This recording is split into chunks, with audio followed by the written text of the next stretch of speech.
সকালবেলা উঠতে মনে হলো যে আপনাদের আমি সিরাজগঞ্জ করে দেয় ওই জন্য রোদের মধ্যে এখন রিক্সা ভাড়া করে নিয়েছি, ভাড়া করে নিয়ে এই যে আপনাদের হাতিঝিলের উপর দিয়ে নিয়ে যাইতেছি। যারা ঢাকায় হাতিঝিল দেয় নাই তারা সিরাজগঞ্জে হাতিঝিল দেখতে আসতে পারেন।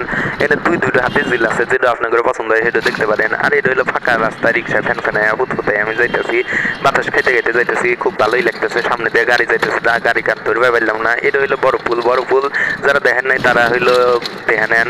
এটা হইলো ইলিয়াট ব্রিজও কয়, ব্রিটিশ আমলে বলে এটা মাঝখান দিয়ে খুললে যেত আর নিচ দিয়ে বলে জাহাজ যাইতো। এটার বলে কোনো খাম্বা নাই খুম্বা নাই কিচ্ছু নাই, দেখেন আপনাকে দেখানোর জন্য দেখাইলাম। আর এইটার পাশেই আসলে আড়তে বলে আলু পটল বেগুন টেগুন এগুলা বলে খুব কম দামে পাওয়া যায়, কিন্তু আমি যেদিন কিনবেন আসি সেই দিন বলে অনেক দাম হ্যাঁ থাকে।